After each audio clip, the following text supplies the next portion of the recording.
Di tanggal 24 Juni 1944, Letnan penerbang David Pop Hornell mengemudikan pesawat Catalina. Dia sedang melakukan patroli anti kapal selam di atas laut Norwegia yang ganas ketika melalui intercom penembak port bertanya. Dia memeriksa ke sebelah kirinya dan benar saja, di kejauhan ada bentuk yang berbeda dari U-boat yang mengambang di laut. Aku melihatnya. Hornell mengaktifkan alarm dan kapal terbang itu berbelok ke arah musuh dengan 4 rudal yang siap meluncur. Di bawah, pengintai U-boat 1225 Jerman melihat pesawat yang datang dan membunyikan alarm. Oberleutnant Zorzee Ernst Sauerberg tidak menyanyiakan waktu. Kapal selam berbelok dalam manuver mengelak saat meriam kembar 20 mm dan satu meriam flag 37 mm diarahkan ke Catalina. Catalina diguncang oleh flag 37 mm. Pesawat bergetar akibat hantaman di badan pesawat.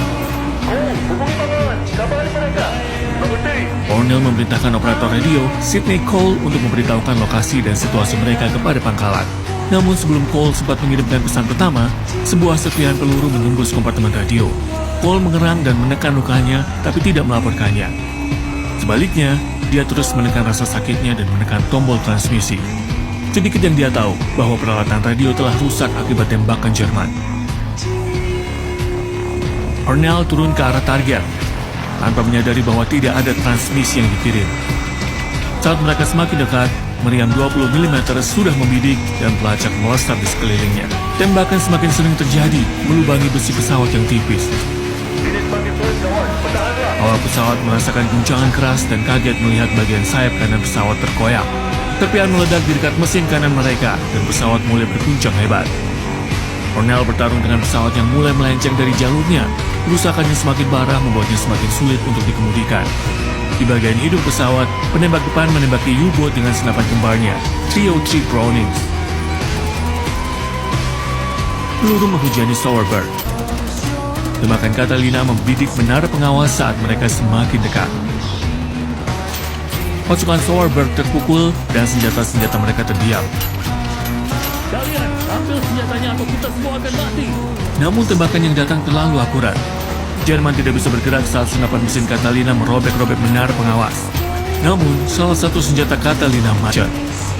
Komandan U-boat yang mendengar serangan melambat mengambil kesempatan. Operasikan senjatanya sekarang. Para kru melompat ke posisi dan mereka menembaki Catalina yang datang.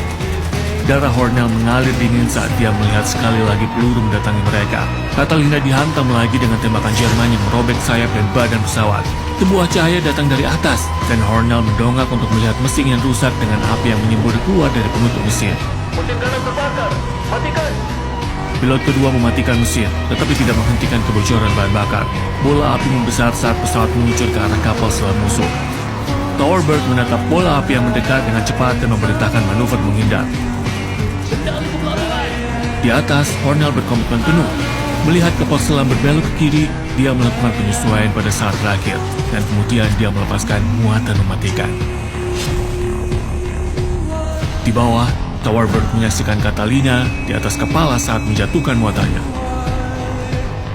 Astaga. Bom itu memercik dengan sempurna di sekitar kapal selam.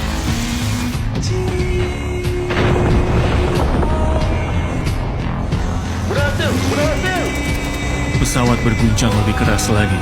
Hornell menatap mesin yang menyala dan berputar tertiup angin. Dia melihat dudukan mesin terguncang, paku keling dan bautnya terlepas. Bahan bakar dan mesin terlepas dari sayap.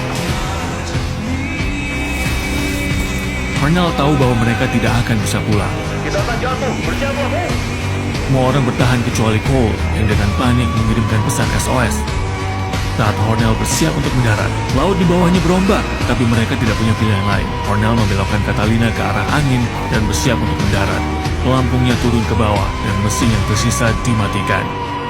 Ombak tampak semakin besar saat pesawat semakin dekat ke permukaan. Bersiap untuk benturan. Cole terus menekan tombol SOS hingga saat-saat terakhir, saat dia berhenti dan bersiap untuk benturan. Catalina menghantam gelombang pertama, tetapi ada angin samping yang kuat. Kekuatannya memantulkan pesawat dan melonjak 150 kaki ke udara. Hornell bergulat dengan tongkat kendali dan dalam sepersekian detik, dia menyelaraskan Catalina untuk benturan kedua. Mereka menghantam gelombang berikutnya dan pesawat sekali lagi meluncur, mencapai ketinggian 50 kaki sebelum terjun kembali ke air.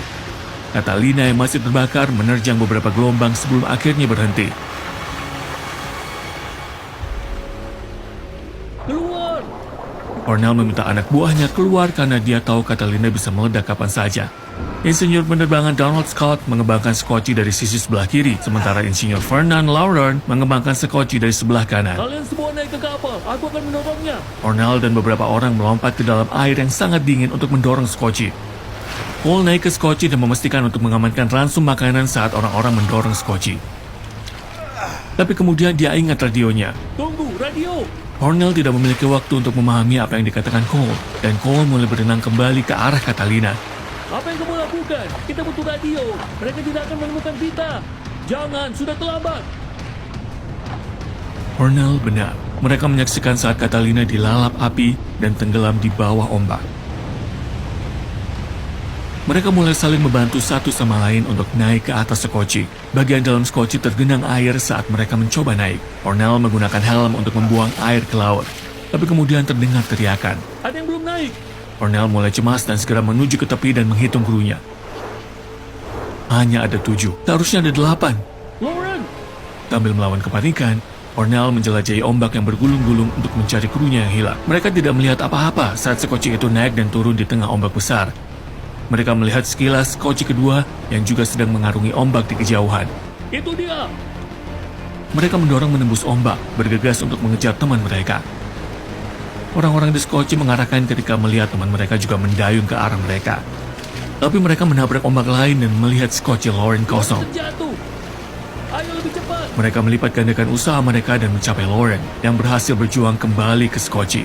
Kelegaan mulai terasa di antara para kru, dan 2 orang kru bergerak untuk naik ke skoci Lauren. Tapi kemudian, skoci Lauren meletus dan menjatuhkan mereka ke dalam air laut yang sangat dingin. Mereka semua mulai menumpuk di skoci yang tersisa, tetapi tidak muat. Hornell secara sukarela bertahan di dalam air yang membeku bersama 2 orang lagi. Bertahanlah, kami telah mengirimkan panggilan darurat. Tim penyelamat akan segera datang. Tapi dia tidak tahu bahwa tidak ada satupun pesan yang dikirim. Selama 3 jam, Hornell mengatur rotasi, menukar siapa yang menunggu di dalam air, dengan harapan bisa menunda hipotermia. Hornell sendiri berada di dalam air paling lama, tapi kondisinya tak tertahankan. Tenaganya mulai memudar. Kita harus mencari cara untuk membawa semua orang ke atas kapal. Lihat, di sana! Sebuah pesawat terlihat di langit. Itu Catalina yang lain. Ambil pistol Sword! Keluar melesat ke langit, bertahan di udara selama 1 menit sebelum jatuh ke laut. Tetapi Catalina tetap berada di jalurnya. Satu lagi! Mereka menembakkan suar kedua, dan sekali lagi pesawat tidak bereaksi. Ayo, satu lagi! Suar ketiga ditembakkan ke udara. Detik demi detik berlalu, dan akhirnya Dia melihat kita! Catalina berbelok ke arah mereka. Ada korban selamat, 63 derajat utara, 0 derajat 30 menit barat. Tidak dapat mendarat karena cuaca buruk. Kami membutuhkan perahu. Lebih dari 100 mil jauhnya, di Kepulauan Shetland, kapal penyelamat 8HL2507 dikerahkan. Kapal Catalina tetap berputar-putar di atas kru yang terdampar, dan mereka memberi sinyal dalam kode Morse. Perahu sedang dalam perjalanan, bantuan datang. Dan kadang-kadang mereka memberi sinyal, U-boat sudah hancur. Para kru bersorak, mereka mungkin akan berhasil keluar dari sini. Setiap ombak adalah siksaan, dan mereka kesulitan untuk bertahan. Sebuah ombak mengangkat skoci mereka dan melemparkan seluruh kru ke laut. Hornell muncul dari dalam air, kebingungan. Skoci didorong oleh angin, dan anak buahnya berkelimpangan di sekelilingnya. Dia berpegangan pada skoci, menghitung krunya. Semua orang di sini? Mereka berjuang membalikan skoci di tengah ombak yang besar, dan satu persatu saling membantu naik ke atas skoci dan memposisikan kembali skoci yang tidak stabil. Air mulai memenuhi skoci dan tanpa ember serta kelelahan, skoci kecil itu mengapung semakin rendah, menenggelamkan sebagian orang di laut yang membeku. Situasinya sangat menyedihkan. Penglihatan Hornell mulai kabur. Para kru meringkuk untuk mencari kehangatan.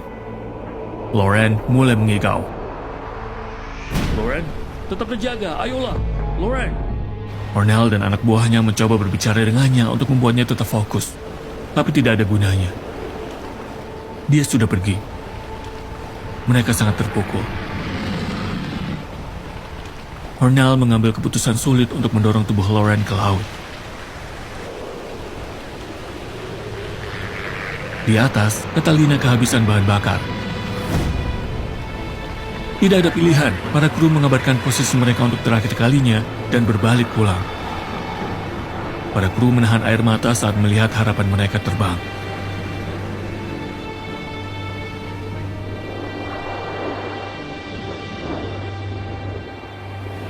Mereka mengapung sendirian di tengah badai. Tapi kemudian mereka melihat sesuatu di langit, sebuah pesawat besar. Para kru bersemangat, mereka mulai melambaikan tangan dan melihat sebuah pesawat pengebom besar berbelok ke arah mereka.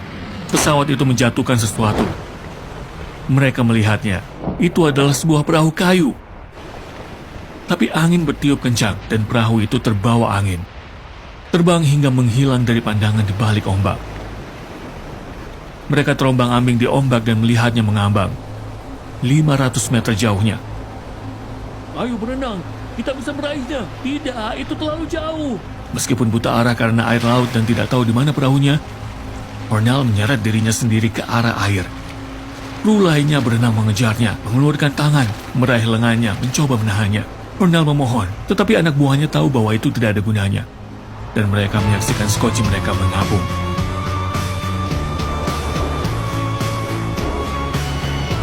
Lampu sorot muncul di atas ombak, menerangi orang-orang itu. Perahu penyelamat akhirnya tiba. Kontak, kami menemukan mereka. Setelah 21 jam yang panjang, para korban selamat dari Catalina ditarik dari laut.